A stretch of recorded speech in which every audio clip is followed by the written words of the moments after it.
Good morning. Happy Diwali in advance to you all. Good morning and happy Diwali to all of you. Happy Diwali to all of you too. Thank you. Thank you. Happy Diwali.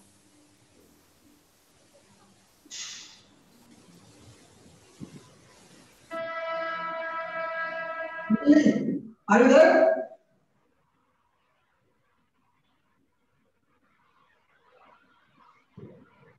So I think it's a good topic today. We all are gathered here. It's going to be on human behavior. It can be anything which is related to your brain, your mind, your soul, and I don't know what attitude or you bring from your DNA, your blood. So again, once again, I want to say good morning to you all. Good morning. Morning. Good morning. Good morning. Good morning, sir. Good morning, one and all. Good morning.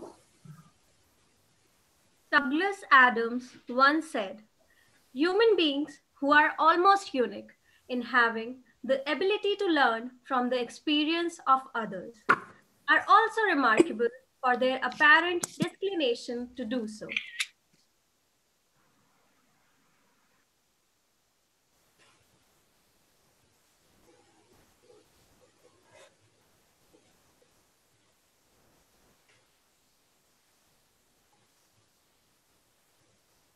Present here today on behalf of the pharmaceutical family.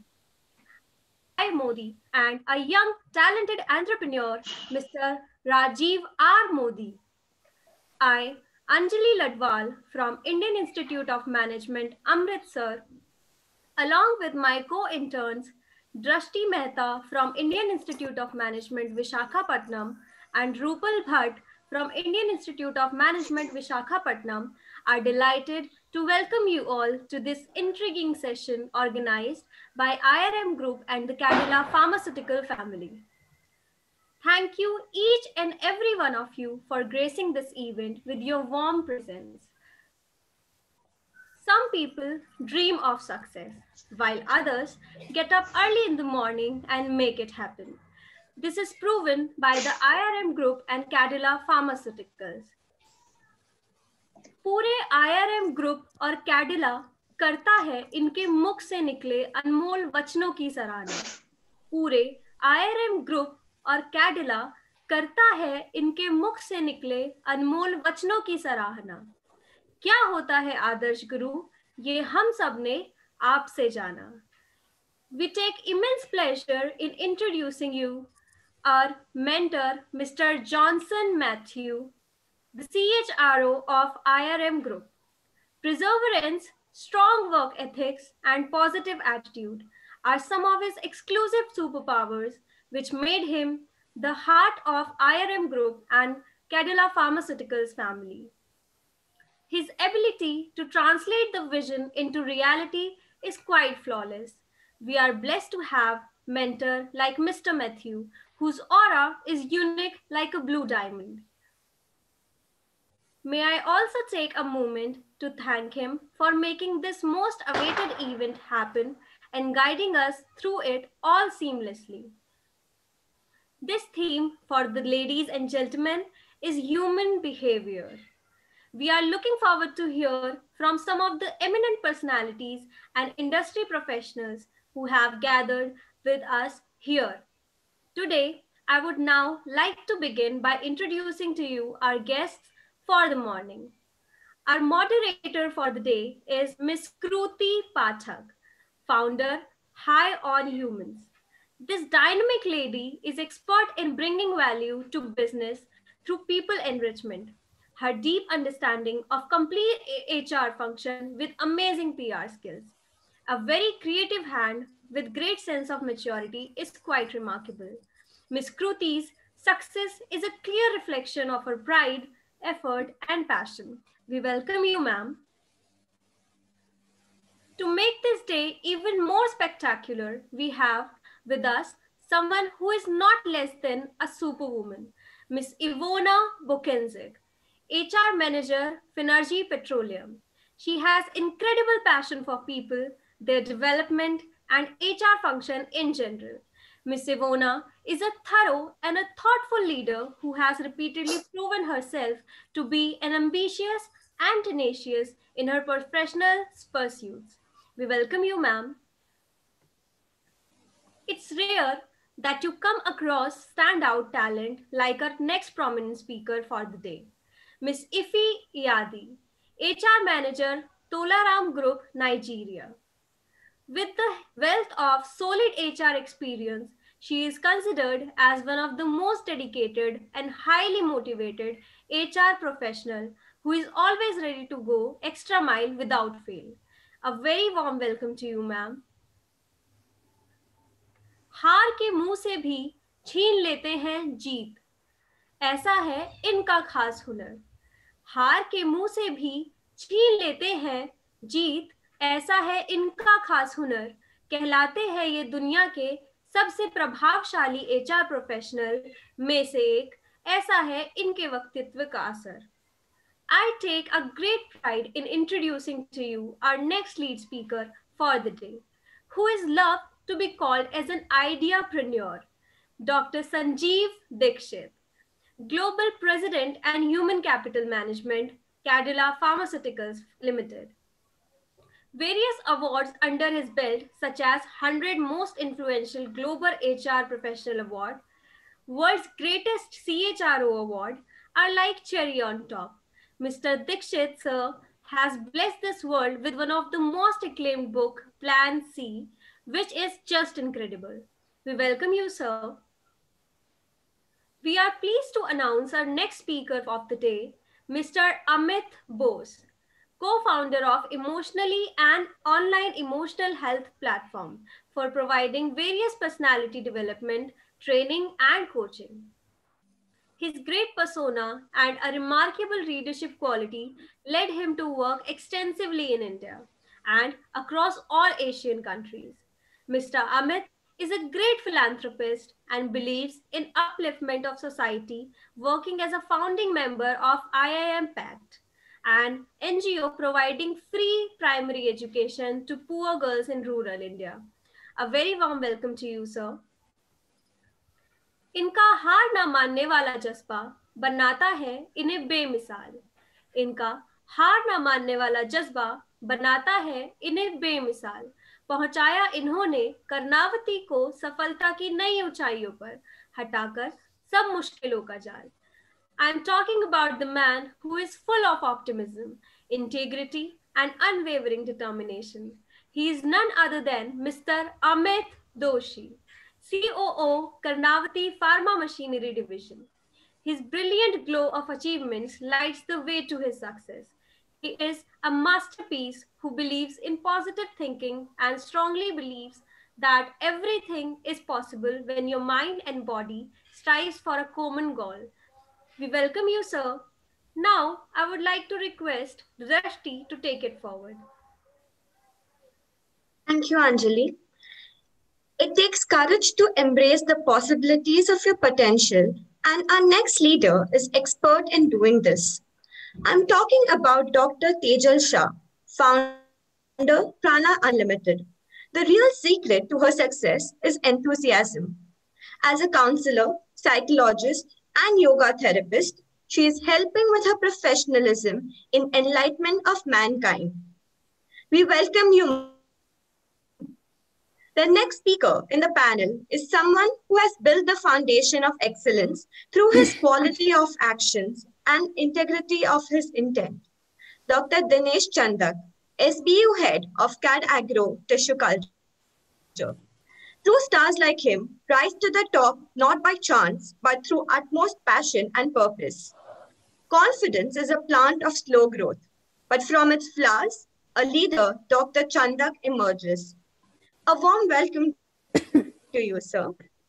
बदलकर लोगों की जिंदगी ये खोल देते हैं तरक्की के दरवाजे. बदलकर लोगों की जिंदगी ये खोल देते हैं तरक्की के दरवाजे. इनके ज्ञान की चमचमाहट से लोगों में कुछ कर दिखाने का हौसला जागे. We have with us someone who is a fountainhead of knowledge and a gem of a personality. Mr. Karthik R, senior trainer, NLPacademy.in. He is a man on a mission of creating successful professionals and entrepreneurs all over the country. This magnetic man believes in the human connection more than anything else. Through his diverse training modules, Mr. Karthik can actually transform you into your best version. We welcome you, sir. The world really needs a mentor like you. If you run into an obstacle, don't stop. Work around it, climb it, or break through it, but never give up. With this kind of attitude, we have with us someone like Dr. Simran Sethi, Head Clinical Trials, Penexkil Clinical Labs Private Limited. She is a multifaceted professional with over 20 years of experience in clinical research, medical affairs, and clinical operations in reputed CROs of India. She has a niche experience in designing and executing clinical trials. We are glad to have you, ma'am. The pessimist complains about the wind. The optimist expects it to change. And leader, like our next lead speaker, adjusts the sails. We are talking about Mr. L.S. Iyer, SBU head, GCTS. His absolute passion towards the work is the spark that illuminates his path to success and creates masterpieces along the way. He prepares people for the modern workplace, striking the difficult balance between developing the individual and the intellect is Mr. Iyer's unique capability. We are glad to have you, sir. आज डंके की चोट पर बोलता है इनका हर एक काम. आज डंके की चोट पर बोलता है इनका हर एक काम. है ये महिला धैर्य और प्रतिभा की मूरत. करते हैं हम इन्हें दिल से सलाम. I'm talking about a woman with simplicity and passion, Miss Anne Xavier Chulakal, Head of Psychological Services, Silver Oak Health. She is a master trainer of various psychological assessments. Improving someone's quality of life is not at all easy, but this trailblazing woman is doing this throughout the years with her own unique ways, which shows her brilliance. Miss Anne is always raising the banner of excellence. A very warm welcome to you, ma'am. In the era of grabbing opportunities, our next eminent speaker is someone who is brave enough to beat her own benchmark for chasing her dream. We are talking about Miss Akshata Karangudkar, Corporate Head HR Head at Dainik Bhaskar. She possesses not only a great visionary skill, but also a phenomenal implementer. She is also the state president for Women's International Chambers of Commerce and Industry for Maharashtra for their Mentoring and Soft Skills Council. We welcome you, ma'am.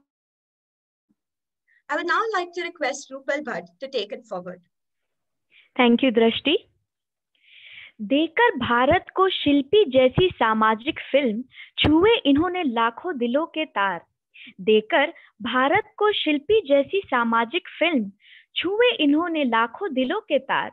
अपनी कला के दम पर बताया इन्होंने दुनिया को कि सफलता ही सफलता है कठिनाइयों के उस पार.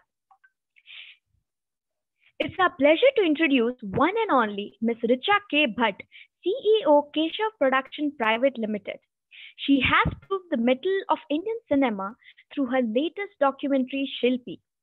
Like a circle, her achievements and excellence has no end. To name a few, she was awarded the Professional Achiever of the Year in 2017. She also won International Award for her out-of-the-world screenplay for the short film Spiral of Silence. We welcome you, ma'am. You are indeed an inspiration. Our next lead speaker for this auspicious day is someone who is ambitious, committed, courteous, detail-oriented. In short, she is a complete package. She is none other than Ms. Chetana Tilak, founder and managing partner, Job Consultants. Her ability to see the silver lining even in dark clouds clearly shows how fantastic she is. A warm welcome to you, ma'am. Followers think and talk about their problems, but leaders like... Thank you, ma'am. Followers think and talk about their problems, But leaders like our next lead speaker always think and talk about the solution. I would like to introduce Mr. Amit Dubey, SPU Head, CAD Agro Biofertilizer. A person of such magnitude is always for his futuristic vision and zeal to transform the agro industry. प्रभाव है इस शख्सियत का ऐसा कि छू ले ये जो भी हो जाए वो अनमोल. प्रभाव है इस शख्सियत का ऐसा कि छू ले ये जो भी हो जाए वो अनमोल. मौजूद है हम सभी के साथ जिनके बेमिसाल है हर एक बोल. We are pleased to announce about our next leader of the day, Mr. Dinesh Reddy, a PAC recruitment level PPD. With having over 10 years of rich experience in global clinical recruitment space is a testament in itself to show his exemplary knowledge and immense dedication. Personality like Mr. Reddy always work for a cause, not for applause, and live life to express, not to impress. We welcome you, sir. Next, we have with someone whose blended style of non-conventional ways helps in facilitating the inner growth which creates our reality in the outside world. She is none other than Ms. Anamika Devangan, co-founder the Transformational Lab. Through her personal coaching, healing, and training, she makes people realize the energy of their own bliss. Mindfulness, self-inquiry, and awareness are the three secrets of a vital success. We welcome you, ma'am. संघर्ष से जो पिरोता है अपना जीवन, सफलता की सीढ़ी चढ़ता है वही. संघर्ष से जो पिरोता है अपना जीवन, सफलता की सीढ़ी चढ़ता है वही. कौशल से भरी इस महिला के डिक्शनरी में इम्पॉसिबल जैसा कोई शब्द नहीं. Yes, I am talking about our next lead speaker for the day, Ms. Netrika Nipane, HRPB Sales and Marketing, Cadila Pharmaceuticals Limited. As a solid HR professional, she is successfully driving people interventions for 250 plus geographically dispersed pharmaceutical sales force across India, which clearly shows that it's a high commitment towards the work which has allowed her to reach the heights of excellence and perform extraordinarily. We welcome you, ma'am. Last but not the least, we have is Mr. Pawan Gaba, SPU Head of CPL Vetnova. He is someone who has the confidence to stand alone, the courage to make tough decisions, and the compassion to listen to the needs of others. He strongly believes on three parameters: PPP, people, performance, and pride. A genuine leader like Mr. Gaba is not a searcher for consensus, but a molder of consensus. We welcome you, sir. Now, on behalf of the IRM Group and Cadila Pharmaceuticals family, we would like to once again express our heartfelt gratitude to the galaxy of intellectuals present here. Now, without taking any moment further, I would like to pass on the mic to Ms. Priti Pathak, our moderator for today's expert talk on human behavior. Over to you, ma'am. The floor and the audience belongs to you. Thank you so much, Anjali, and all the students of IIM Amritsar and Vizag. Commendable job done by all. Amazing introductions. So congratulations for organizing this event for us. Thank you so much, Johnson sir, for having all of us together here. I could not have thought of such diverse speakers ever in my life to be talking to on such an interesting topic that we have today. So today's topic is very interesting, yet very complex. It's a science and art both put together. So let's figure out how we'll go about it. My idea of today's conversation is more of debate. So I'll throw some questions to y'all. I may pick some of y'all, I may not pick some of y'all. So just be ready to answer the questions. And since we have to be mindful of time, so make sure that whatever you answer is more like a value add or a debate, and we are done in max 1 minute for each question. So I have about 8 to 9 questions and multiple speakers will be talking about it. So that's how we'll go about today's conference or conversation that we may call it. About the topic today, now, since it is a very interesting topic, both science and art. I would like to throw some science to it. We have Kurt Lewin, who actually created what defines human behavior. So human behavior is a person plus the environment. So that's the theory that goes in, and we will start with that. I think human behavior is just an iceberg, which has a lot of more layers to it. One of those layers, the underneath part, is culture. And my first question is about culture, and that goes to none other than Dr. Dixit, because you are the one who is an ideapreneur. You have also written, you are a cultural coach. You have written a book which is called Plan C, which is a cultural transformation book. I would like to know, does culture define human behavior, or is it vice versa? So we would like to start with that. So thank you all, and thank you, Kriti, for putting what you call me in as an opening batsman in this entire from a cricket context. I think the way you define human behavior, which is the entire interface of behavior with the environment, and I think I would like to pose a question in order to find the answer, is how we behave as an individual when we are with friends vis-a-vis strangers. So do we have a same behavior, or we have a different behavior? Different. Yeah, so same guy, same person. With strangers we behave very differently vis-a-vis the friends. The reason is the way we analyze the information from the environment, which is as I said, whether you are with your friends or with strangers, and basis the entire way we try to perceive the environment and react to the environment, it creates the absolutely, I will say, the human behavior. So there are three ways to react. One is we react or respond very intelligently, and which is again coming from our entire design of our brain. And our brain is divided into three parts, which is cognitive, which is intelligent brain, which is 80%. 10% is your, I will say, the emotional brain, and the 10% is your lizard brain or the reactive brain. So either we respond to the entire environment in a very intelligent manner, or we react, or we become emotional. And basis this entire interface or the reaction, we have a very different outcome of the results. So that's a very interesting element of the science of neuroplasticity, on which I have done a lot of research, and we can have a separate session on that. But coming to your point of what you call influence in terms of the culture and the human behavior. So culture is defined as the behaviors demonstrated by the most influential people in any setup, whether it is a family, whether it is a team, whether it is an organization.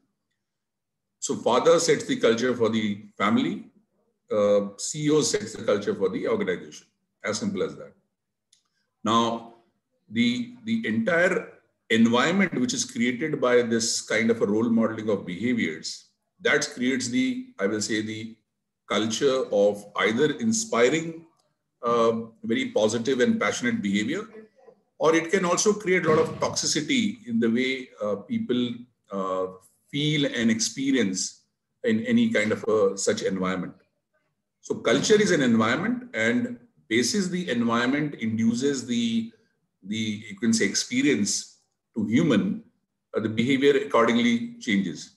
So if the environment is perceived to be very conducive, the reaction would be very, as I said, positive, very productive. And that is where we say the employees are very engaged, the employees are very committed to deliver higher productivity, higher efficiency, higher effectiveness. That's all coming from their entire perception of this environment. And again, looking into the design of the brain, they will use their intelligent brain more in a positive environment than they are using their reactive or emotional brain. But if you change the culture and make it a little more toxic and very, I will say, a kind of a blame culture or a very negative culture, now the same guy will be using his emotional brain and reactive brain like a lizard. He will just kind of move away from the situation and try to avoid the situation.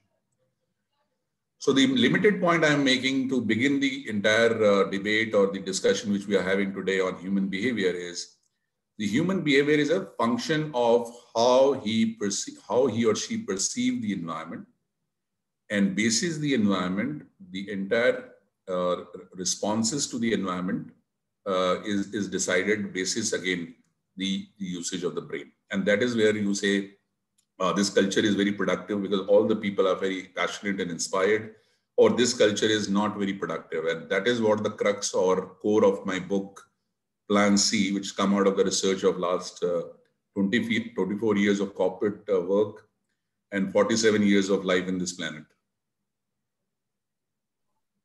Great. Thank you. Thank you so much, Dr. Dixit, because this sets the stage very clear for all of us. And this also leads to another question that if culture is so powerful, how important it is to create a positive culture, and what are the key elements to create an ecosystem to accommodate every personality? Because as per you, I think if the culture is positive, then each personality is at their best. So how do we go about it? Do you want to say something about that? Absolutely. So I think there is no rocket science to it, but the problem with the human psyche is that we always have a problem in the basics. We don't have a problem in the strategy. And the research, again coming to the research, is that last entire century, all the leaders in organization believed that if we have a great strategy and we execute that great strategy and plan, we will get a very phenomenal result from our people or team. Then there is and I call these organization as called Plan A organization, which is A stand for action. So they always believe in execution, action of implementation of strategy. And then there is a Plan B leadership or a Plan B organizations or mindset, where B stand for backup, where you need to have a very good risk management framework, risk mitigation plan, contingency plan, so that if plan A doesn't work, we will have a plan B. In the entire process, what has got compromised is the culture piece, where I call the plan C leadership or plan C mindset or plan C organization. And in the entire pandemic of COVID of last 10 months, the organization which has delivered high value and high growth are primarily the organization which has already or always focused on their culture piece. Because as I said in my book, culture eats strategy all 3 meals. So it's a more refined take on the Peter Drucker, who says the strategy is eaten on the breakfast table by culture. I say it is eaten by culture all 3 meals. And who serve the meal? The CEOs and the CXOs.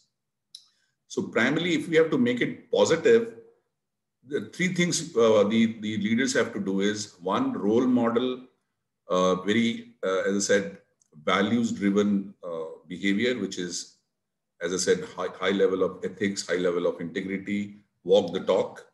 Number 2, very inspiring environment where by role modeling those right behaviors, they inspire high performance from the team members. And finally, it is all about institutionalization. So it is not person driven. It should become a kind of a more of a institutionalized behavior where they create consequences for right behaviors and also consequences for the wrong behaviors. And consequences has to be very instant, very certain, and very, as I said, immediate. So if somebody is what you call demonstrating positive behavior, give them reward immediately. If somebody is not showing what you call right behavior, there has to be very certain punitive measure which absolutely change those behavior into the right behaviors. And I think these are the ways by which most of the organization have achieved a very conducive, productive, and high performance oriented culture. Thank you. Akshita, I would like to know from you, being HR head and having, say, close to 20 years of experience in creating interventions which involve people and culture. What is your take on this? And, couple of maybe 2 or 3 main things which you could let us know that creates an ecosystem to accommodate diverse personalities. Sure. Thank you so much for having me here. And I would really thank Mr. Matthew for putting up a session like this. I think especially the topic which you have come up with, I think this is so relevant for today. Not just today, I think even when you go back 10 years behind or even 10 years from today, I think this is one topic that has always stayed relevant. Not only personally, professionally, I think all walks of life, this is something which is very, very relevant. Like one of the speakers said, it is simple but yet complex. So I think it is a very, very valid topic which you have brought to us, sir. And also thank you so much, Anjali and Dashti, for putting up so much efforts to talk to each one of them and getting diverse speakers to share their insights on this particular forum. Thank you so much.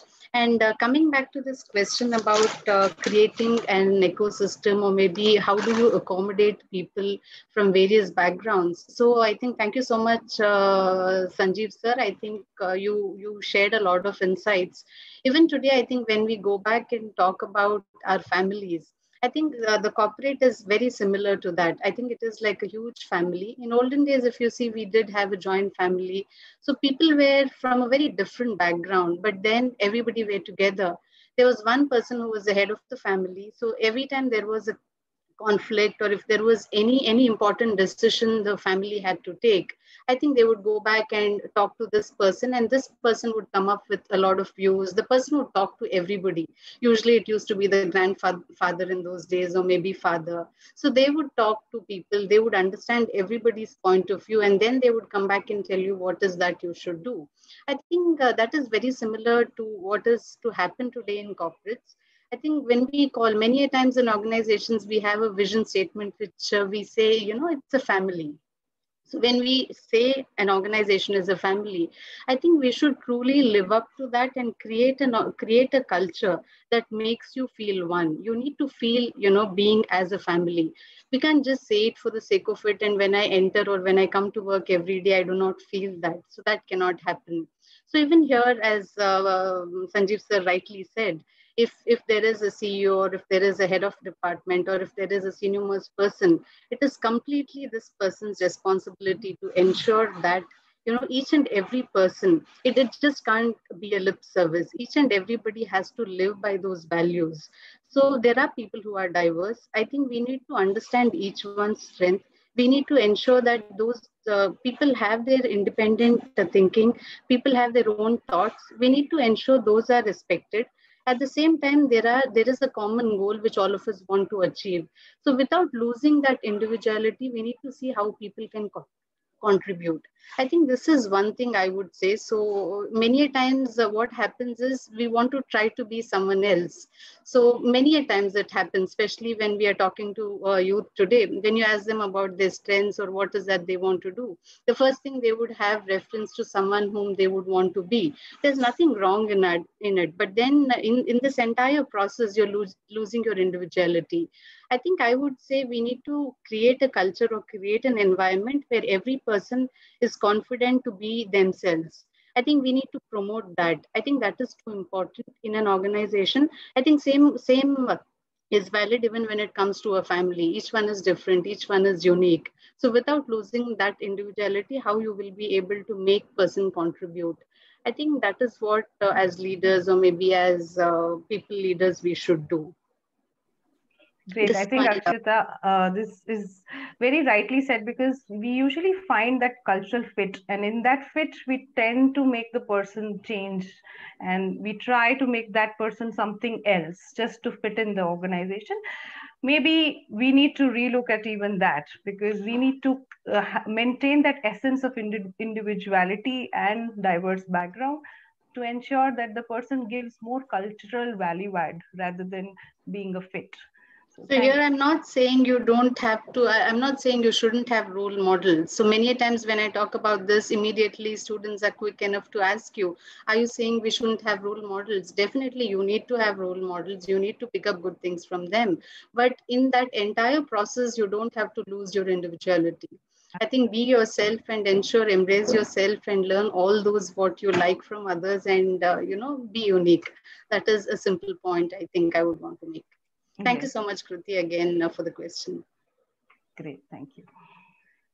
Richa, coming to you, because you have a very different industry that you cater to, and the kind of people you work with, the clients, the employees, to keep up with that pace, and how do you create that ecosystem that everybody is creatively engaged?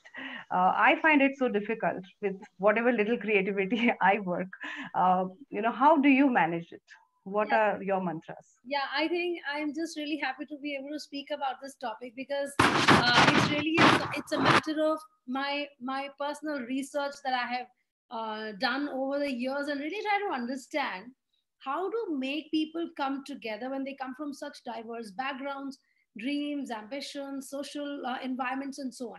So I think one thing that I have understood by practice is that everybody carries their own set of ambitions and dreams and hopes for their lives, which matter to them far more than any group that they belong to. It's always the individual first. And as we are moving into the century further and further, we will be seeing the triumph of the individual over everything else. You may be sitting in a room with 20 people, but out of 20 people, how many people are really interacting with each other or looking at their individual phone screens?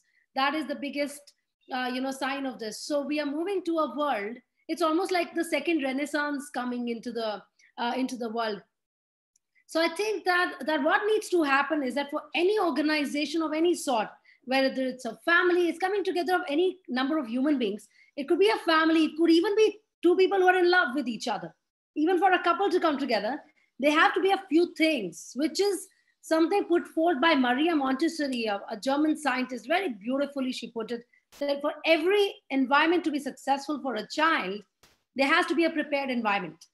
There has to be an environment which encourages the flourishing of every individual in that environment. There has to be, so everyone, whether it's a family or it's a company or it's in a social network or whatever it is, people have to have the freedom, the safety, the feeling of safety and protection, and the freedom of belonging to be able to achieve their dreams. It's almost like somebody, like a kite having its own dreams to fly. So a kite wants to fly, but it wants to have a thread holding it to something which is keeping it connected to the ground, but it has to fly. And the people around have to allow the kite to fly. So I think moving on, it's becoming even more important for us as leaders in the community to not be too controlling or too micromanaging, or, all those things are really going to be things of the past. We need to let people pursue their own ambitions, their own dreams, and have their own freedom of expression, which is something we've seen now recently with all this TikTok and Instagram expression that people are resorting to. The individual is going to triumph, I think, in days to come. So the social environments, wherever it may be, have to enable and support the growth of individual expression and individual ambition. I think that is going to solve a lot of problems, a lot of questions that we kind of have being answered today. And that's what I'd like to say. Great and very valid point, Richa, because until and unless you recognize the individual, give that oxygen for any flower to bloom, I don't think ever, you will see a flower blooming. So I think very well said. And the kite, I think that example everyone can relate to. All of us need to soar, but provided we have the right direction and the right wind in the right proportion, otherwise it may just get cut. So thank you for that, Richa. Anamika, do you want to add something to this? Anamika, you're on mute. Thank you so much for having me here. So, I completely agree with all the points that, everyone spoke about. Adding to it, I would like to say, like somebody said, that there should be a culture where we actually consider every single person as a part of the family. Living in unity rather than thinking that everyone is separate. So regardless what position a person has, whatever the designation is, treating each person with respect, that okay, means each one of them play their own roles. So creating an environment of empathy, love, compassion, also along with that discipline. So there's a balance which is needed, because there has to be an awareness to the people who are working at the top management, and also an awareness for the people who are working as the employees of the company. So employees should have awareness that why they are doing what they are doing, how they are adding value to the organization, and also the top management should be aware that how they are adding value to the employees. So it works both ways, like a circle. So both of them are actually nurturing each other. So both of them know why they are doing it. So their why is very clear, that nobody is living only for themselves. They are living, they are working for themselves, for nurturing themselves as well as the other person. So that is my take on it. Great. I think aligning individual aspirations and the organization goals is a very important point that you bring out here. Moving to, when we talk about individuals, when it's a flower, it's very easy that it's oxygen, sunlight, and water. But when it's individual, it's like our fingerprint, how unique it is, how different it is. Initially, when we had initial researches about personality traits, there were 4,000 personality traits found out. Then boiled down to 16 personality triggers, and then given the 4 preferences. Now, having such complex individuals, is it really possible to predict human behavior through some scientific methods like psychometric assessments, or any kind of interviewing skills? I would like to know from Anne, who is a clinical psychologist, and is psychometric assessment or tools a good way, or a value add tool to predict human behavior? First of all, Kruti, thanks for the question. And I also take this opportunity to thank the organizers for such a stimulating and relevant topic. And also appreciate the efforts of trying to introduce each and every speaker uniquely here. Coming back to your question, Kruti, you spoke about psychometric tools and assessments, whether we can predict personality. So to elaborate this topic, I would like to ask a question or share a small anecdote here so that people can relate more to it. So let's say that an old gentleman gifted his son with a very, very old watch and asked him to go and find the cost of the watch from a pawn shop. So the son comes back and tells the father that, oh, they said it is a cost, they'll give me 500 rupees for this. Then the old man says the son to go and try and sell it to a watch shop. Okay, then he goes there. They also says that, okay, you can maybe add on some more money and get a new watch from here. Then the old man says that go and find out what could be the value of this watch from a museum. The museum puts a rate of $1 million for the watch.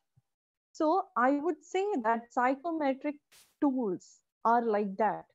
You need to use the right tool in the right point of time, with the right people, with the right person who knows how to interpret it, analyze it, and understand it.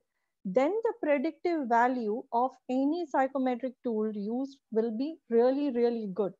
And after all, we are speaking about human beings, and our reaction and responses to different situations, different scenarios can be different at different point of time. So it's not like when you're predicting something at A point of time, at Z point of time, it will remain the same. But the core factors will definitely remain the same. So I would always say that The right tool, right person, the right way of doing it will give you very good predictions from psychometric tools. Great. Thank you so much, Anne. I think whenever we use it in the right proportion and at the right time, I think it is, and I think there's a potential to predict human behavior, but in practicality, it becomes challenging because you cannot always predict. Exactly. Because see, it is an ever-changing thing. Yes. But the basic things can be predicted in a given context or a given environment. Absolutely. Netrika, do you want to add something to this, since you are someone who has used assessment tools as well? So do you want to add something to this? Hi, Kriti, and thank you so much for inviting me for this webinar. Also, I would like to thank Johnson sir as well, who gave me this opportunity in such a starting phase of my career to add value or add my experience to this.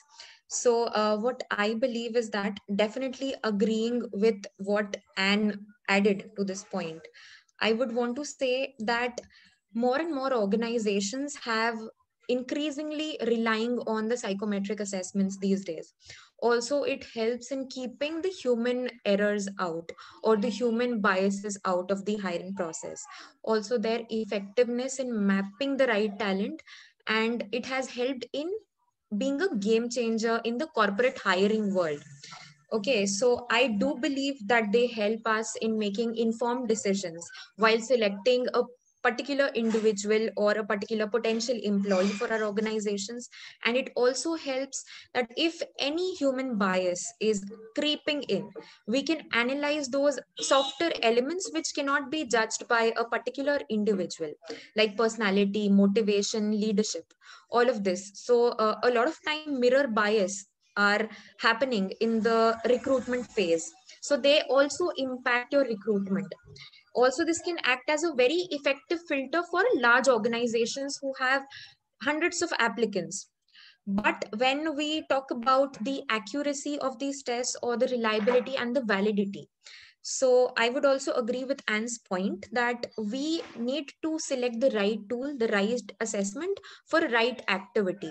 So it cannot be a measure of success. We can definitely use in the recruitment and the hiring phase a psychometric assessment, but we cannot take it in the internal promotion phase. There are times when organizations are using these psychometric assessment for predicting their performance in the next role. This is just one filter that we can add, but we cannot institutionalize it in promotions or in job rotations. So it is definitely a very excellent tool for the human cognitive bias where it can creep in, but also taking into account all the limitations. They should be only used as an initial screening method or an initial screening device. So that would be my point in this. Great. Thanks, Netrika. I think, there is a required amount of maturity also when you look at your own assessment, as an individual. So though we suggest this as initial recruitment method or in the screening process, there is a lot of experience when you look at the results, when you analyze it, when you create a decision, include it in a decision making process. There's a lot of maturity required to handle the results. Thank you, Netrika, for putting this forward. Dinesh, I want to know from you as well, because you've been into recruitment role since quite a long time and you have been using these tools. How possible it is to rely on these tools, or have they been misused ever? I would like to know your view on this. Sure, Kriti. First of all, thank you so much for having me here. This is my second interaction, with Johnson sir. Thank you, sir. So, from my view, as Anne said, this is a tool. I would call it as a sort of customization required based on the the level of hiring that you are doing. You cannot use the same sort of psychometric analysis for junior levels and then mid level and then senior level. So you need to definitely do a customization. And the next thing is, it can be used probably as a preliminary assessment to understand about the behavioral patterns. As we all know that, when we are doing the behavioral competence assessment, earlier we used to do STAR approach.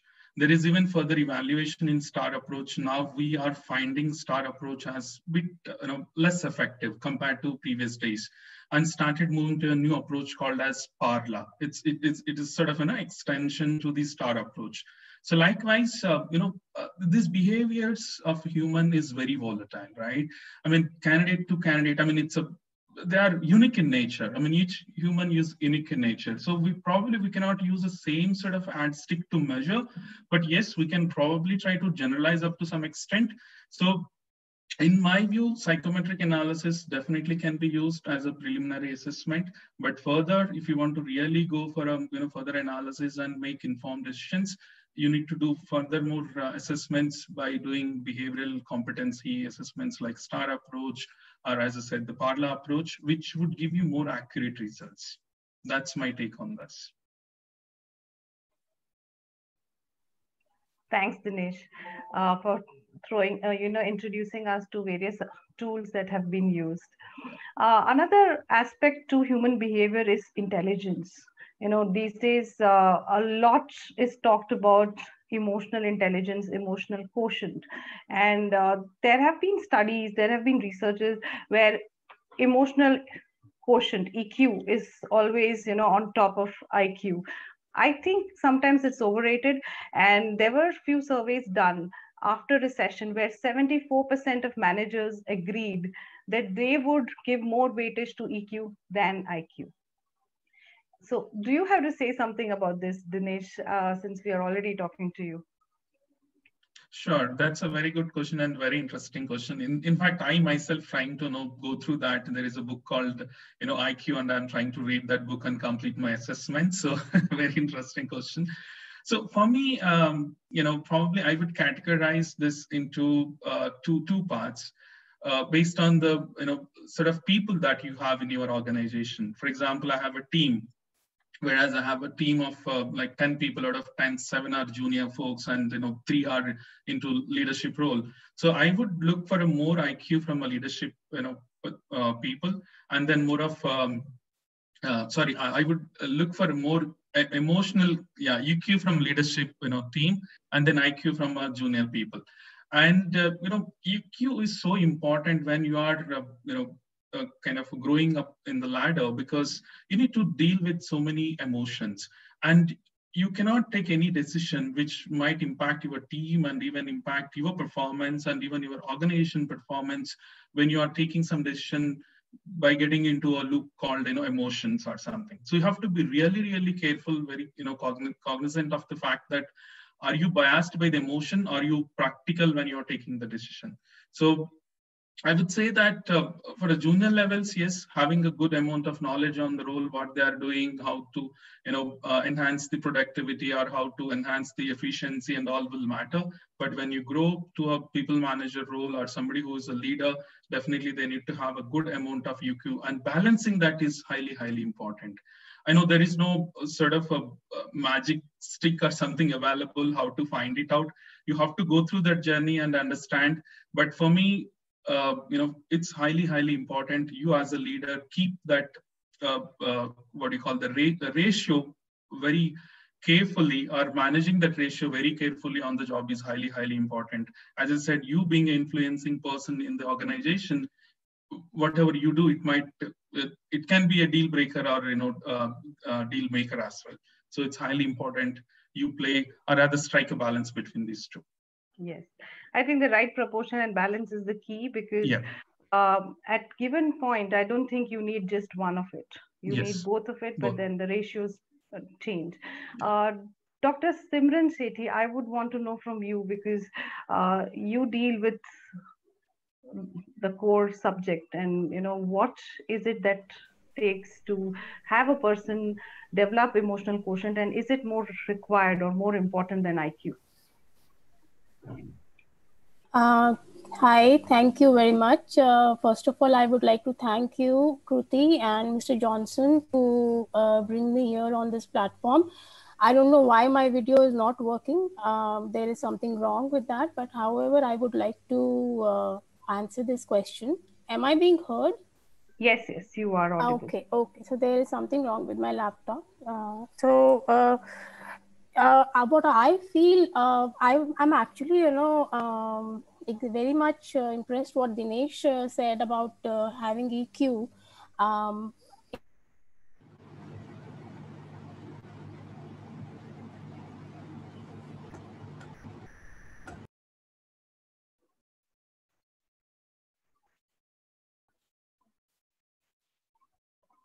I think Kruti can pass to somebody till Simran gets fixed.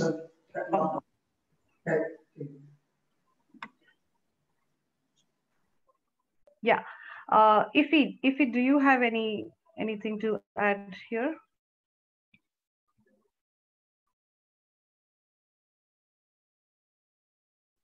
Ify, you're on mute.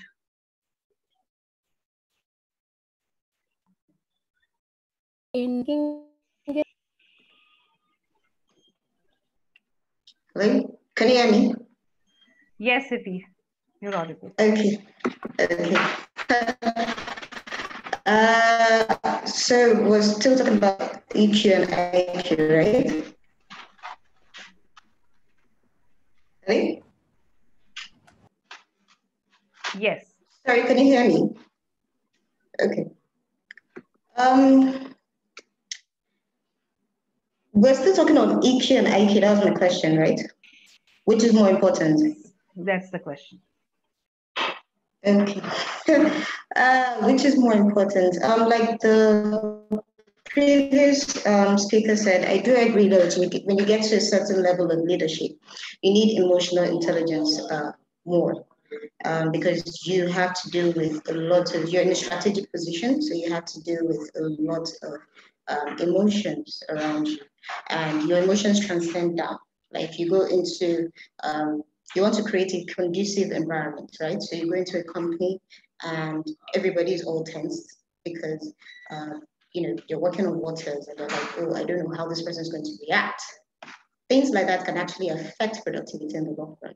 So yes, I do agree that when you get to a certain level of leadership, emotional intelligence is more important than IQ. And when you're doing an operational role, obviously, I would say yes, you do need some level of emotional intelligence as well, or intellectual intelligence. Your intellectual ability to manage ideas, knowledge, and thoughts is also very important for you to be able to execute your job function. Intelligence and emotions are often thought to be opposite parts of our thinking process. However, intelligence driven or inspired by emotion will be the key to success, innovation, and creative solutions. And I think this is where the concept of emotional intelligence comes from. EQ is intelligence inspired by emotions, and it can be a difference between a conventional decision and a brilliant innovation. Thanks, Ify. I think knowing our own personality is important, but then what you actually do out of it after knowing and, making sure that you have right amount of EQ, IQ, social quotient, everything put together. That is more important as well. So putting these theories into practice, I would like to post my next question to Mr. Karthik, who is Master NLP trainer. Karthik, can we really... Kruti, sorry, the last part of your question was not audible. Sorry. I'm saying, can we really transform human behavior to gain more productivity? Yeah. First of all, thanks a lot, Mr. Johnson, Matthew, for having me here. So this is again my second interaction with you after I met you in Ahmedabad. So if you ask me if it is possible, as Dr. Ann told something very significant. She told that as human beings, you can't predict the human being as such whole, but the core remains the same. Because if you just take Newton's third law, if you just kick the ball onto a wall exactly the same way, every single time it will react the same way. But then if there's a dog or cat over there, forget a human being also, any living organism, that doesn't work. So we can react in different ways. At the end of the day, as it was discussed here, emotion matters a lot. How you transform a person, how you transform an organization for that reason. Emotions actually drive organizations. And because organization is nothing but a group of individuals. And when you talk about individuals, emotion is the most important thing. Just consider yourself. You are just sitting over here. We are all doing this meeting over here. If we were not excited, would we be doing this the same way? Or if we are actually stuck in some other issue backward, would we be doing it the same way? If you have some issue in your personal life, would you be responding in the same way? It's totally different. So the emotion is what actually drives. It might be 10% of the brain or whatsoever it is, but when you take in terms of the mind, that is what drives people. If you metaphorically take humans as a vehicle, emotion is the fuel that actually drives every single person. And the way people manage their emotions is how actually they do their work. And I'm not saying it's everything. The intelligence is something that has to be taken care of, no question on that. But if the emotion is not there, even the intelligence doesn't function. I think this was again explained by someone saying that, okay, Dr. Sanjeev, when he initially spoke about how the toxic environment and the productive environment actually matters for the person. So when you talk about transformation, the basic thing that we look at it in terms of how emotion functions. And basically, again, coming back to Dr. Ann, whatever she told, the core remains the same. In terms of neuro-linguistic programming, or how you program a person, how you transform a person in terms of life coaching. Basically, I do a lot of life coaching and NLP trainings. So one thing we have noticed is if people just shift their focus from what Dr. Sanjeev told as blaming someone to what is that I want in this particular situation, a lot of things changes in this organization. And I've seen a lot of organizations transform because of just that, just the way they focus on what else that they want to focus, because your emotions are generated based on that. Let me just give you an example. Let's say that I'm just working in an organization. Let's say I'm working in a company where I used to work in. I was working my last work was with Audi. And I was working with Audi. If I'm just thinking, what the hell am I doing here? Why am I stuck over here? I just want to do something else. I want to go and transform people. And what the hell am I doing here? My life is going to be stuck. My emotions are going to be drained. And my work is going to be like that. I'm just not going to put my full potential into that. At the same time, if I think, okay, I just want to go and transform a lot of people. And now here I am in a company where I get to meet a lot of people, where I can interact with a lot of people, customers, people who are in the company and everything. And if I know how to interact with them, if I know how to talk to them, if I know how to transform them, I will be able to do the same outside. So it's an opportunity that I'm seeing there. Why? Because now I'm just looking at what is that I want rather than what is that I don't want. Most people in the organization, or even in our personal life, how we see ourselves is that and this happens a lot of time when we coach a person. You ask a person what is that they want. Most people will say, you know what, I don't want to be in a bad diet. You know what, I don't want to be in this job. People come up with answers of what they don't want rather than what they want. Now, that's a surprising thing for me, but unfortunately, that is a reality. So if you just get people to focus on what is that they want and where is that they want to go, every single thing that they are doing will be an amazing. They will be extremely enthusiastic in doing whatever they want to do, and the organization can transform. There has been a lot of studies where companies have transformed just because they just change the individual person from being in a blame frame mindset to an outcome frame mindset. And outcome frame is where they focus on how they have to get what they have to get. Yeah, so that's one very important thing, piece of the puzzle in transforming a person. The core, I would say, is the way they focus their emotions on and how they can transform, not just them, even the organization for that reason. Excellent. I think, yeah, it's all about the focus and the perspective that we can transform and channelize to be more productive. Ivona, you have something on how we can transform human behavior? So actually, I agree. I'm sorry I didn't get the name because you don't have it on your. You have just NLP Academy. So I totally agree with what you have said, because I like the quote of Milton Erickson, who says that the most important thing in changing human behavior is the person motivation. So on a daily basis, we are influenced by different things, different people, our emotions, our set of values, our ethical, let's say, upbringing even, because I think we grow up with certain ways, and then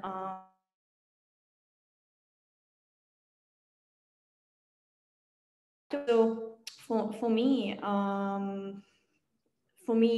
changing, it comes with a lot of different things. And it is possible, because a lot of people argue that person cannot change. I disagree with that, because you can change, but you will change because of the motivations that you will have.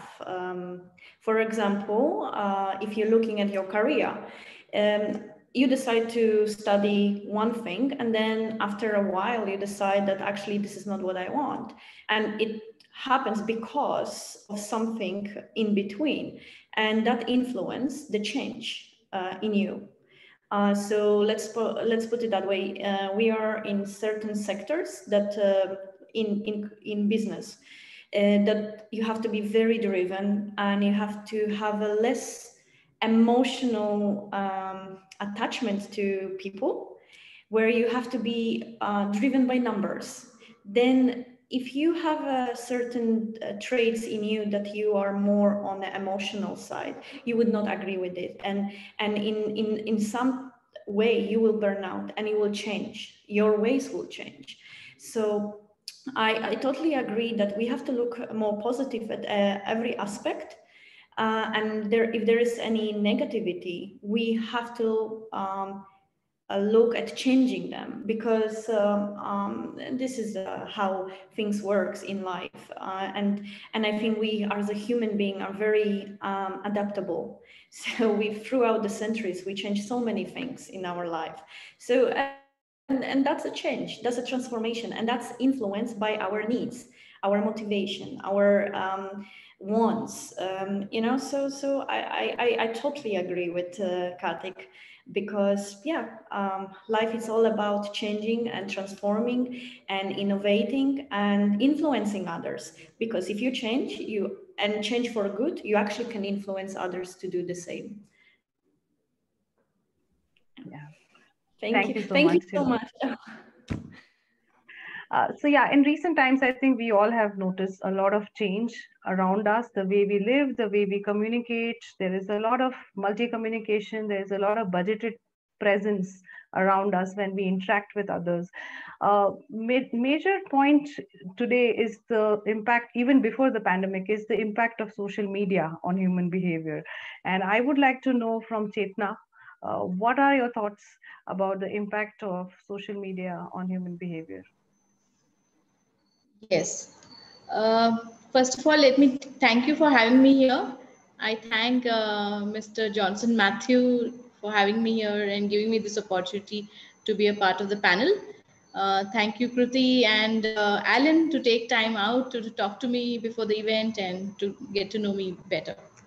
Coming to the question, Kruti, social media is having a lot of impact on today's behavior of kids, of adults, and all of us.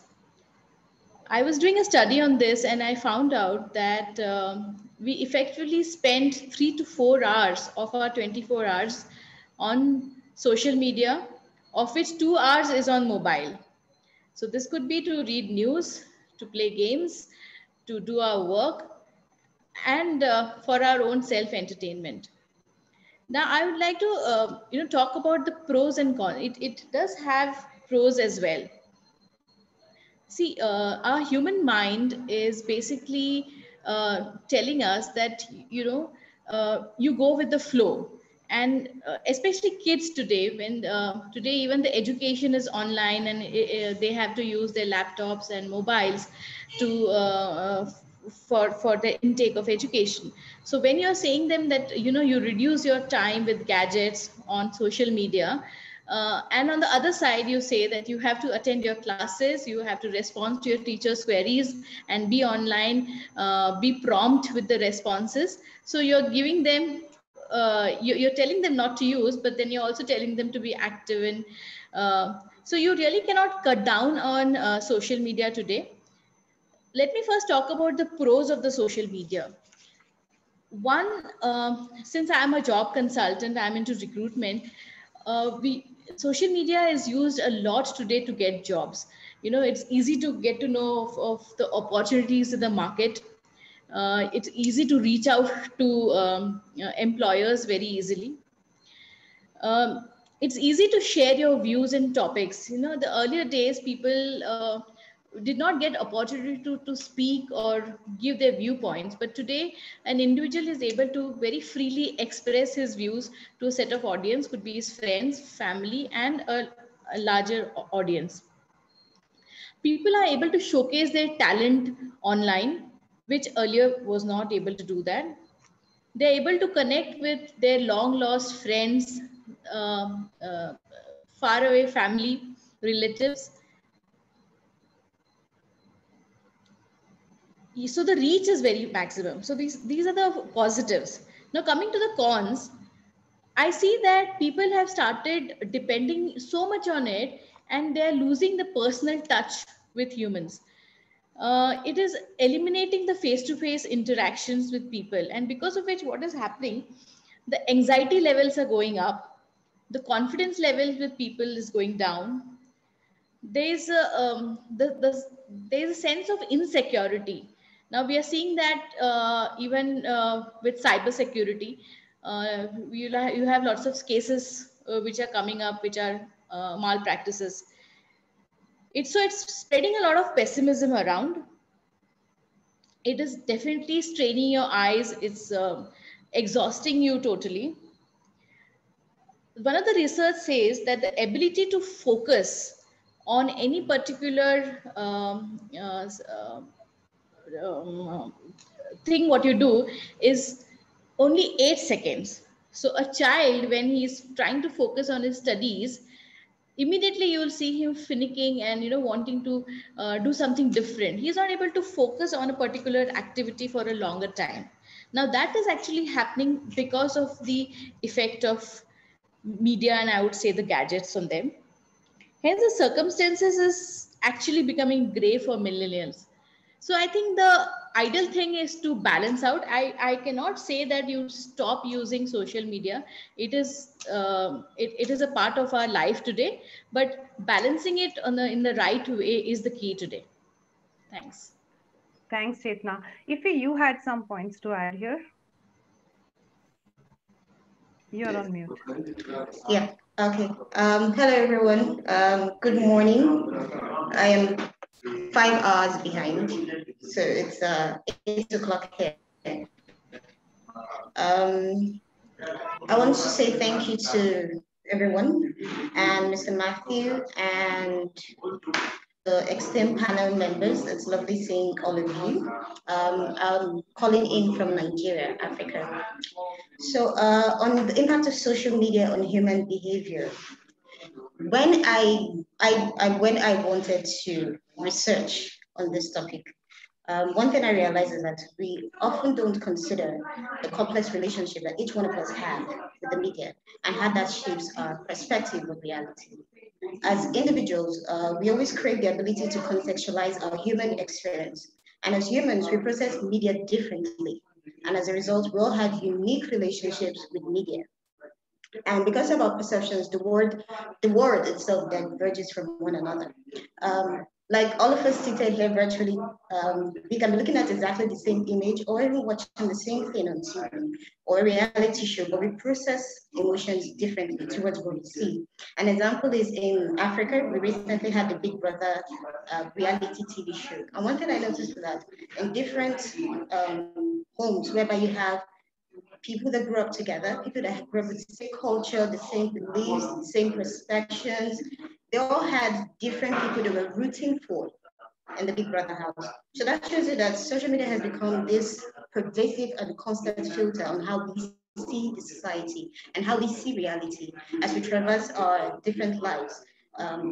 It's really important that we have each unique filters on how we inhabit information.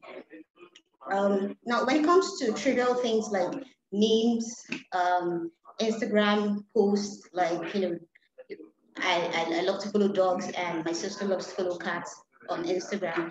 It might not, be really important on how we filter things. But when it comes to things that affect us personally, like that affect our personal lives, that affects our decision making, it's important that we filter in what we take in, the kind of articles that we expose ourselves to. And I find it interesting that a lot of people are actually speaking up and holding some platforms responsible. Like I think with the US elections, a lot of people held Twitter responsible for some information that was put out and some information that were flagged. And what it shows is that people are becoming more conscious of the information they're taking in. But I see this as, should I say, some sort of misplaced blame. Reasons being that the media, 30 years ago is different from what we have now. And the media is more interested in these days, is more interested in clickbait articles that will actually get you to spark some sort of emotion and create more views, ultimately for profit-driven incentive. And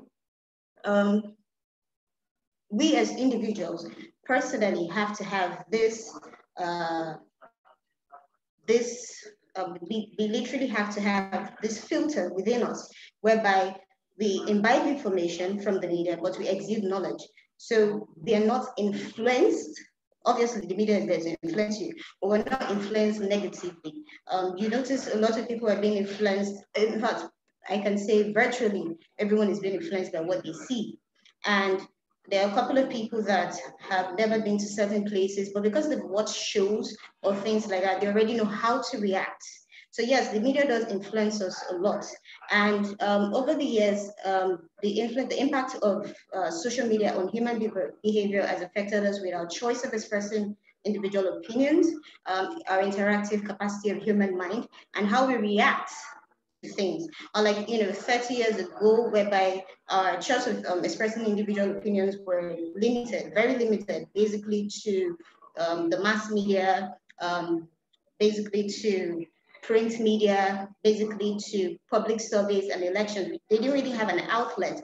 Unlike now, where we have over 500 million tweets every day. So 500 million tweets every day. That's a lot of people are being given the opportunity to express their opinions, unlike back then, whereby it was basically one direction. You literally just get information from the media, but you don't have the ability, or you don't have the platform to actually react to it.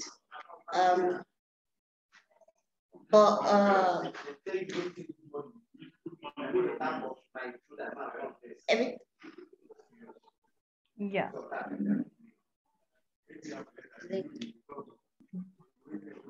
Listens, speaks, or reads, and his mind is engaged in the process of absorbing, evaluating, deliberating, questioning, answering, rejecting, accepting, challenging, and comparing it with his knowledge, his likes, his dislikes, his biases, and his background. And like a couple of speakers have said, human emotions, one thing about humans in general is that we all have this inbuilt bias that can't we try to get rid of with exposure, with knowledge, and with information.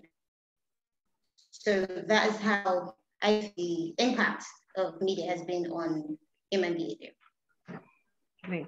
Thanks, Iffy. I think having the right filters is most important to use social media in the right way. And if we learn that, social media is great.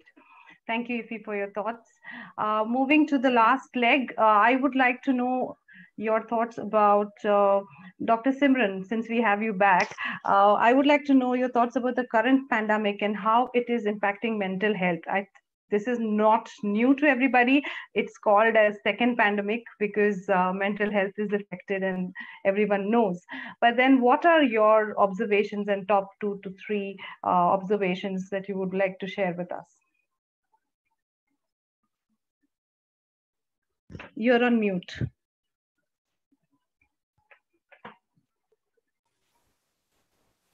Thank you, Kruti. Thank you for again, calling me in. I'm really very sorry for the previous thing, and I was not heard. I kept talking, but I was not heard. It was my bad. However, coming back to this question, I would try to quickly wrap it up before I get disconnected again. So this pandemic is actually taking a great toll on everyone. As we all know, we know so much, everyone knows so much about it that now we don't need a clinician to explain about this pandemic. everyone has read so much from internet. There are so many things that whatever I speak, some or the other person would be able to correlate it. Yes, I had read this somewhere and I had read it, I know about this and that. So I will also, speak the same things, what, everyone says and Google says, that this pandemic has brought us into the situation of like, isolation, and people are getting, this bereavement is there in people, and the classes of people, I would put into classes the children, how children are affected, they are in a different way. About the geriatric, our elderly population, which is the most affected clan, they are in a completely different way, they are affected. The younger generation, till 40 to 16, between 40 to 60, they are differently affected. Mostly, it is losing jobs. That is the biggest thing which has happened. Losing jobs at once, and people who are taking the burden of running a family on their shoulders, is that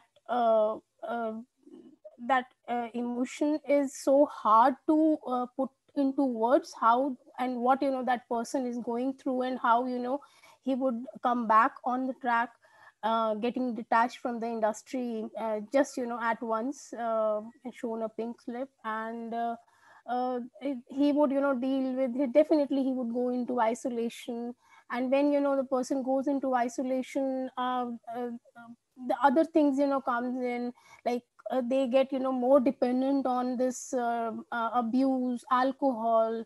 So how else people would try to get over all these things, because they cannot go out, they cannot do anything. Talking to, since a person is already in isolation and he's suffering a mental setback, talking to people, talking to family members definitely doesn't help in initial times, because the family themselves is into the same situation, they are also suffering in different ways, and it is very difficult how a person would cope up with such kind of situation. And even WHO has prescribed that 75 to 80 minutes of physical exercise, which is very important during these times. That would people went out, people would they would went out all the feelings which they are going through. But how many of us, it is practicing and listening to it are two completely different things. So how many of us are applying or are implying those things in our lives is again a question. And that what gets into when the person crosses the stages 1, 2, 3, and eventually all this affects so adversely into our immune system. Our immune system gets weakened, and even if we don't have to catch corona, the person gets affected because of low immunity and other things. So this is that vicious circle which is going through nowadays, and that's how it is working. Let's see how we come out of it. And mental health is the biggest thing which has impacted in this pandemic. And talking about just old people, I would just add 1 or 2 more sentences, that older people, they have different set of issues.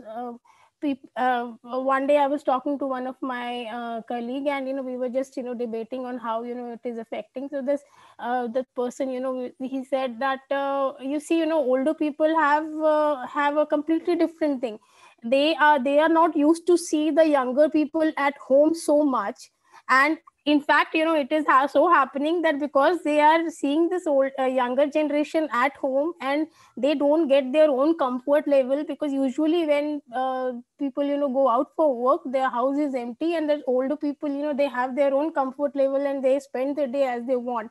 But now what is happening is, when they are there, they are completely missing that fun, and that is taking a toll on them, because their life, the focuses and priorities of our lives are very different in different stages of life. Their priority is that yes, I need to have those 3 to 4 hours to myself, what I want to eat, what I want to do, no one should be there to tell me, no, you have this problem, dad, so you can't eat this, so you cannot. So those things are missing. So they are going into a depressive phase, and again, they are so vulnerable population that and then they are not allowed to go out.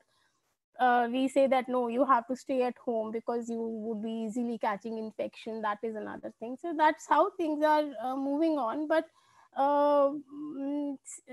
see, it is our willpower always, whenever we have to come out of any situation, the only thing which helps is our willpower.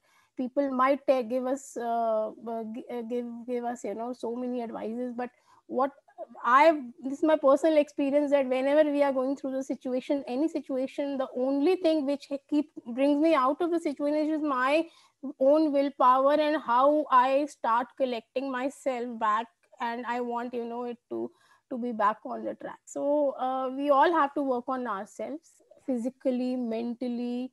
Wherever we want advices from experts, we should take. I definitely say that we have to go to the physicians, we have to go to psychologists if we are feeling something. So we should not miss anything. No one should miss on that. This is a priority nowadays. Thank you, Dr. Simran, for adding value. I think fear, anxiety, stress, these are the depression are the top ones that we face these days, irrespective of whether we are affected or not. Yeah. Interesting fact in India Times published is that being alone for extended time, period of time, is as harmful as smoking 15 cigarettes in a day. So that's how the entire mental and physical health is related. With that, Dr. Tejal, I would want to know from you, how do we link the two, and how do we maintain the two during pandemic? So first of all, I would like to talk about the stress. So first of all, thank you so much, Mr. Johnson, Kruti, and Ellen, to give us such a wonderful platform to present our views. So 4-5 years ago, I have posted on the social media that by 2020, stress, depressions, and the anxiety will be the major disease. I don't know, somehow, like when I see the people, I always feel they are somewhere they are lacking. So when we heard word stress, it gives us a negative feelings. I mean everybody must be agreed with that word, that stress gives us a negative feeling. But do you know that at the same time, stress plays an important role in our daily life? It works as a motivator. So when I'm saying it gives us a negative feeling, but at the same time, I'm saying that it's work as a motivator. So what is stress? Stress is a gap between the expectations and the reality. More the gap, high is the intensity of the stress. So in fact, any of the problem, whether it is pandemic, whether it is a regular work, or whether it is office or house, whatever problems or the stress occurs, that occurs due to only two things. That is, one is expectations. Expectations from the self or from the world. And second is sensitivities. Sensitivities, it can be towards a person, towards a pandemic, towards a corona, towards being a perfectionist, etc. So these sensitivities which we are having can be experienced by our five senses. That we all know our five senses. We experience and we get sensitive towards it. So when we are talking about the stress, let me tell you that there are two types of stress. As I mentioned earlier, that stress works as a motivator. It needed in a daily life. If you want to get up from the bed, we need a stress. If the stress is there, then our body will get up from the bed and go for the work. So that is called as a eustress, and that is a positive stress. And the other stress is which can be seen as a negative stress or a de-stress. So let's understand, like, depend upon the expectations or the sensitivity of the or the intensity of the stress increase or decrease. So let us understand stress in 4 stages. So first is not aware at the conscious level. So each cell, tissues, and organs in our body is trying to achieve its own state of balance and undergoes certain levels of stress. So the brain does not make us aware of each of this process, for example, cell regenerations or internal healing or etc. So that is the first which is not aware at the conscious level. Second is conscious but mild uneasiness, means there is a physiological process that signal their presence calling for action. Example, thirst, hunger, want to sleep, so that are manageable and hence not seen as a stressful. So third comes is a conscious but highly discomfort. So there is here the level of discomfort is higher, making us take some actions. The actions are perceived to be manageable and hence the stress which is there, which is a positive or eustress, causing one to work towards it and give it a priority. So like, you get ready for the action. So like if there is exams or there is some presentation in the office or some meeting is there, or you need to get ready for the competitions. So that is the third one. And the fourth one, situation getting out of control. So that is a negative or distress. So in spite of effort, if one is unable to handle the situations of the perceived sense of losing control leads to imbalance. So there is a situation is getting completely out of control. So let me give a small example to again explain these 4 stages. Suppose you are working in a room right now and there is another corner, there's a cockroach. You are completely unaware because you are working here and it is there. So you're completely unaware. So on the conscious level, it is completely unaware. But someone is entering into the your cabin and somebody is pointing out at the cockroach, say there's a cockroach. So now on the conscious level, I know there's a cockroach. So mild uneasiness is there. But cockroach is far away. So there is no stress. Third comes, now the cockroach is crawling towards you. Okay, so the stress level is getting higher. And then now you comes to know, but still manageable because it's on the another corner. Now the cockroach flies and come on your desk. Its situation is completely out of control.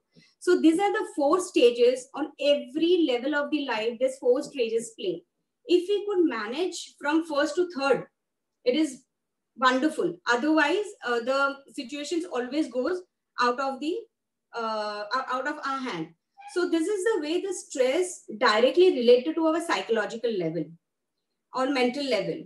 So how the mental health is impacting the physical health now. So I would like to take the stress which is affecting the physical health through the mental health. So as we know, major of the diseases are psychosomatic, which means it is created by us, means the involvement of mind, emotions and physical body is there. So there is an energy in our body which is interpenetrating the physical body and which is not, I mean to say that it is not, you cannot see on a physical level, you cannot see under the X-ray, but we have the energy centers inside our body. So they are the aspects of consciousness and they interact with the physical and energetic body through 2 major vehicles, that is endocrine system and nervous system. Each of these chakras or energy is associated with one of the 9 endocrine systems, endocrine glands, and also with a particular group of nerves, which is called plexus. So this energy or chakra represent not only the particular part of your physical body, but it also shows a particular part of your consciousness. Your consciousness, how you perceive your reality, represents everything which is possible for you to experience. So all your senses, perception, possible states of awareness, human behavior can be divided into this category. So for example, when you feel hurt in a relationship, where you'll get pain, we'll get pain in a heart, not in anywhere in the body. Or when you are nervous, your legs get tremble, your bladder get weak, and so on. So when there is a tension in a particular part of your consciousness, and therefore the chakra associated with that part of consciousness, the tension is detected by the nerves of the plexus, which is associated with that energy and communicated to the parts of the physical body. And hence, you will diagnose with a physical,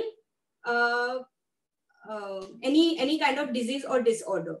So this way, so by this I mean to say that there are certain thoughts or certain kind of stress which is which we are carrying for a longer period of time, which will disturb your consciousness. Consciousness will disturb your energy, and energy will disturb your organs. And at the last, you will be diagnosed with a particular kind of disease or disorder. So here, I mean to say, manage the stress is very important. First is acceptance. Acceptance is the tool. And second thing I say, see your sensitivities and your expectations from the self and the world. So this is my take on the stress, how the stress plays an important role. Great.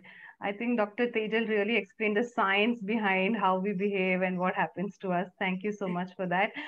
Moving to Amit Bose, I would like to know about your views and the RAS summary on holistic health and mental wellness. After that, I'll hand over to IIM students for their questions. Over to you, Amit. First of all, thank you so much for inviting me, Mr. Johnson. Thank you.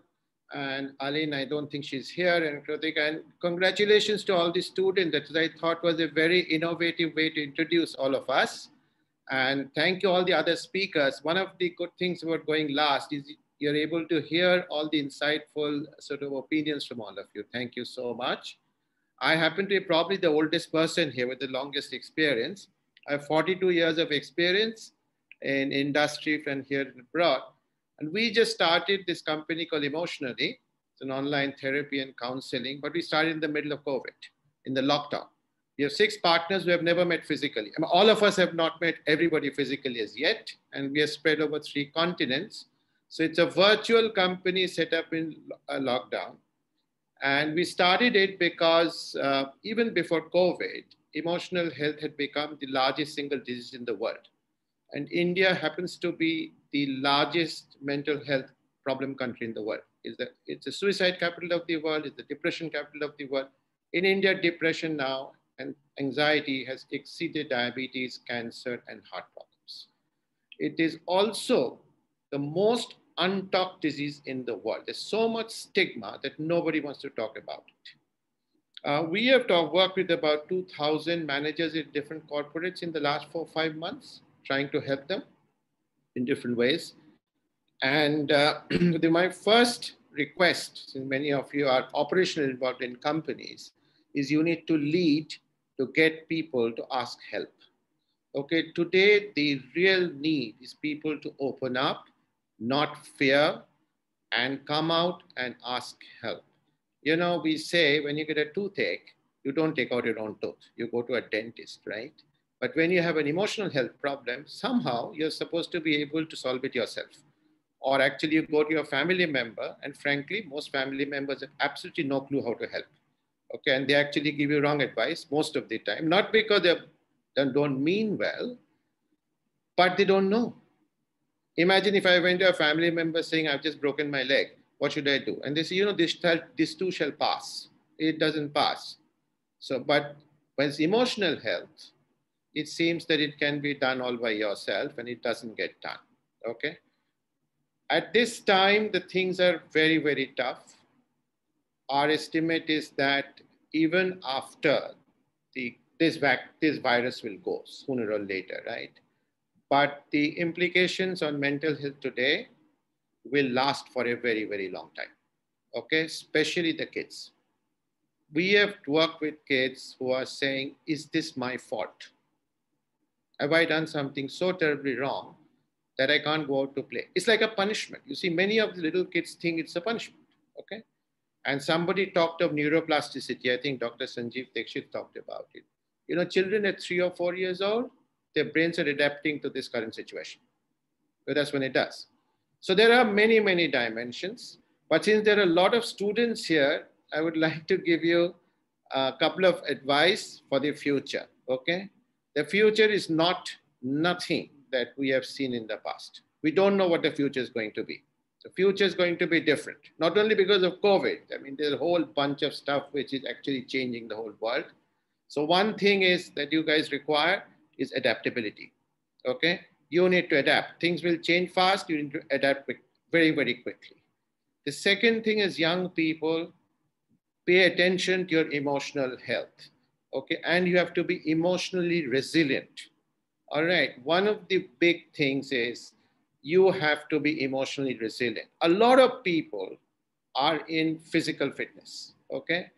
While the brain and the emotion distinguishes humans from every other animal species, we don't spend any money or very little on emotional fitness.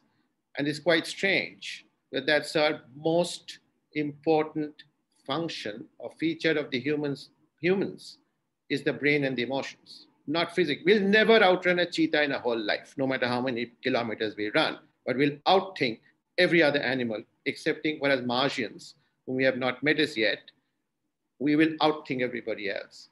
So do give focus as young people on emotional resilience, on adaptability. And the third one to succeed in your lives, as quite different from mine, is learn something new, maybe every 2-3 years. I tell everybody, young people, put aside 10% of your income for self-education, okay? Because what you've learned is not going to hold. All right, things are changing too fast.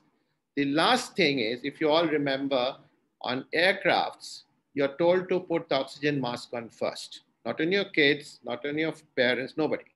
That's because if you don't survive, your family, etc. won't. Okay, you have to do self-care first, right? You have to look after yourself to be able to look after others, all right? There are many, many ways that you have to do it, and many of the speakers today have given various dimensions of it. But since a lot of young people, just to repeat, be adaptable, be emotionally resilient, look after yourself, and learn new knowledge and skills every so often. Thank you so much. Thank you so much. Amitji, you actually summarized it so well with very useful tips for all the audience here. Moving on to the questions, can we have the IIM students ask the questions now? Drashti, Veda. Yeah, yes. So good afternoon, everyone. Yeah. So good afternoon, everyone. I am Ved Prasad Naik from IIM Visakhapatnam. Good afternoon, all the panel members, and thanks to Mr. Johnson for giving me this opportunity to attend this conference on human behavior. So my first question would be to Mr. Sanjeev Dixit. So my question is, you are instrumental in adopting sustainable human resource practices in all organizations that you work in. So how human behavior or employee behavior affects in adopting those practices? So thank you for asking this question. I think very pertinent question you have asked. I think as I mentioned in the my initial remarks, the human behavior, as I said, is a function of what you focus on. So what you focus expands.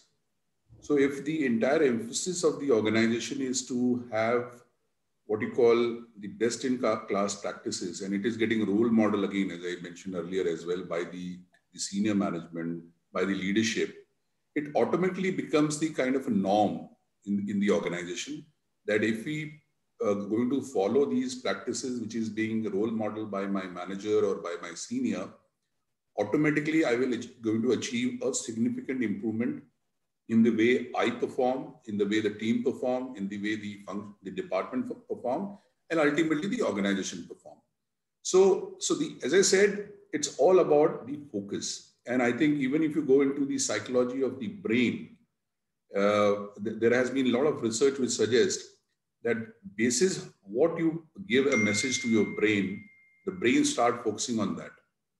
So if you say that, okay, look around in your room and keep looking at the objects which is brown color, and for 10 seconds you do this exercise, and then I ask you to close your eyes and ask you, okay, now tell me the objects which is of blue color. I don't think you will be able to find those blue color. Why? Because you've been focusing for 10 seconds only brown. So my point is, what are your brown? Is your brown is excellence? Is your brown is productivity? Or you are absolutely getting defocused on those blue, green, yellow across around you?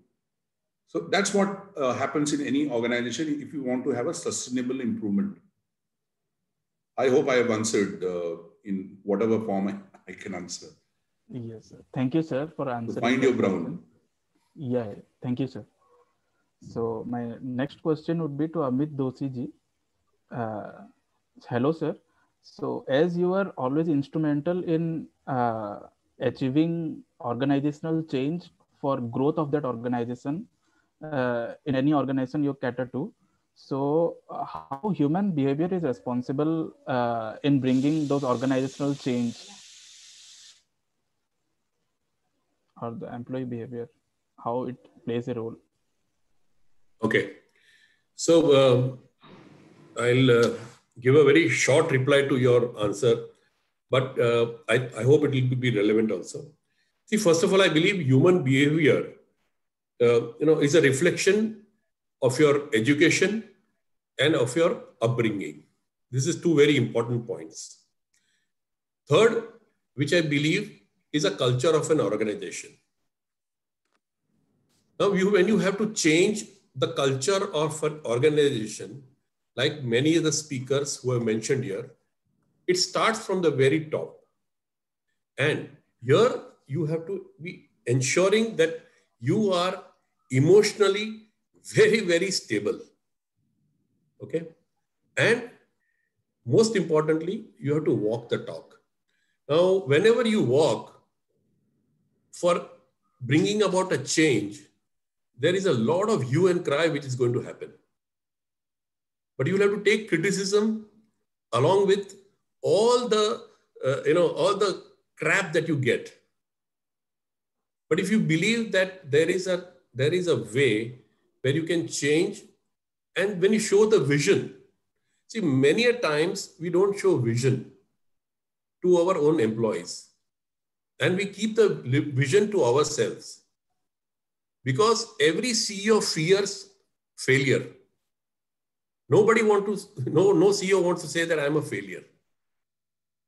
So human has to be taught, human has to be told, and human has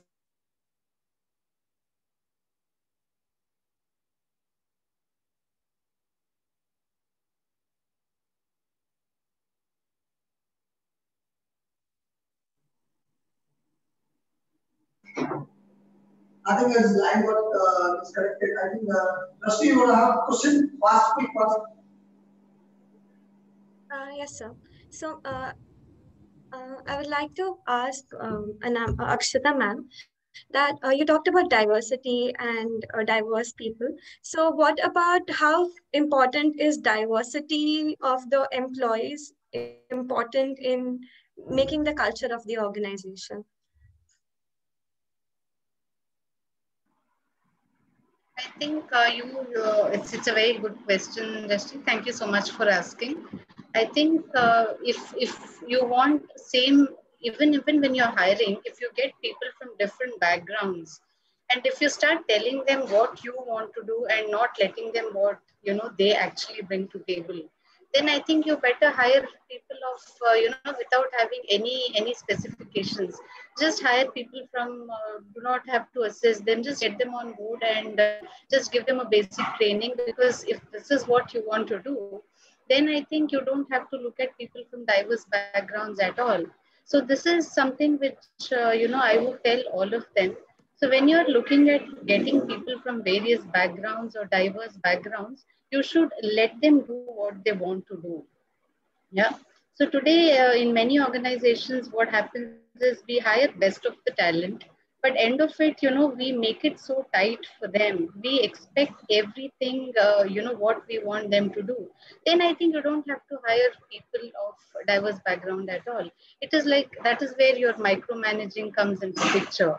So I can tell people, I can guide, I can delegate, but at the end of it, you will have your style, you will have your way of doing things.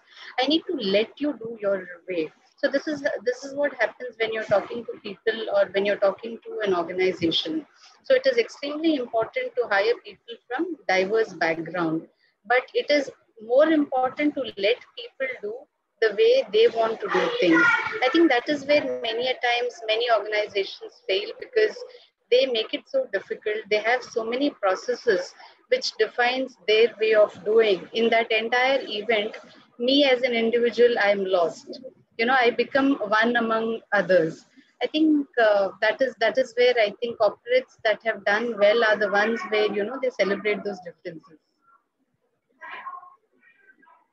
Hope that answers your question, Rashti. Yes, ma'am. Thank you, ma'am. Thank you so much. Thank you. I would like to ask Dr. Sanjeev Dixit sir also something.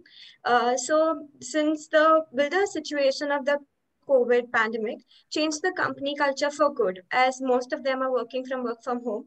Will it change the company culture and the human behavior in general to be work from home throughout now, or will it return back to the old normal? So very interesting question and very relevant to the current scenario. I think the point which we need to ponder upon is that the human behavior, while have a very kind of a very superficial impact because of these a pandemic or a change in this situation. But as I said, the basics of human behavior doesn't change. So when I talk about the culture piece, as I said again, your family before COVID and during COVID, do you see any significant change in the way your father behave or your mother behave, or even your brothers or your siblings behave? Except the fact that they might be a little more protective and a little more caring, I don't think their basic way of behavior has changed significantly. And same goes for the way the culture pre-COVID, whether it is in terms of focusing on, again, creativity, focusing on innovation, focusing on leveraging people, focusing on inspiring the team, focusing on, as I said, making them productive. All those fundamentals, pre-COVID, during COVID, even post-COVID, will not significantly change. It's again, as I said, deep-rooted to the belief system of the leaders, belief system of as I said, the senior management, or as I said, in a family context, I was giving you a metaphor of parents. It will not change. So I think the core point here is the belief system, which further when it becomes non-negotiable, it becomes values, is the governing, I will say, influence on the way we've been operating all this while. Only thing is COVID has given more sensitivity towards these fundamentals to a lot of organization and a lot of, I will say, leaders that, oh, my strategy has not worked. Oh, my risk management framework has not worked. All my, what you call, Boston Consulting, Bain, or whatever top 4 consulting, what you call, manuals have not delivered. So the entire reflection now happening is, or introspection which is happening now in the most of the organization, is that what has gone wrong, and the thing which now is coming out very clearly is the kind of, again, behaviors being role modeled by the senior management and the leaders all this while has got absolutely exposed. It's a reality check for a lot of organizations, a lot of leaders, a lot of families for that matter, that how they were managing their kids. And if that connect was not there, that bond was not there, that as I said, basic linkage of belief system was not there, even families are having a huge challenge to what you call, work together while having only 4 people or 5 people there. So what to talk about in organization? So I think there is a reality check. There is a lot of, I will say, a reflection which is happening. And I believe going forward, culture will become one of the core element of all the strategy. So the shift which is happening is from strategy-focused culture to culture-focused strategy. I hope I have answered a little more jargonized, but yes, I try to make it simple. Thank you, sir. That was great, Dr. Dixit. I think very good closing remarks. Do we have anything else? I think we are close to 1:30 and we are ready to close. I would request Johnson sir to have a few words, closing remarks from you, sir. I'm also looking forward to hear him. It was a wonderful session. We'll have more and more. We'll have a one-to-one with Dr. Anne, Dr. Sandeep Dixit, Ajal. We'll have with Akshata also. We'll have with Taifi. We'll have with Karthik, awesome NLP guy. We'll have with Dinesh Reddy also again. We'll have with Richa. We'll have with Netrika, Chetna, Dinesh, Amit was awesome. He's like my age, don't worry. Amit, you are my age only. So don't worry, all are young, we are both are old. So keep rocking. I think Amit Bose also is an awesome person. We'll have one-to-one going ahead. And Netrika is the only one young, and I am, children are very young to us. We should groom them, nurture them, mold them, and build them so that they become a future for us. And thank you once again, Anjali. Thank you, Trustee. Thank you, Karan. Thank you, Ved Prakash. And thank you, Rupal, for making this grand webinar.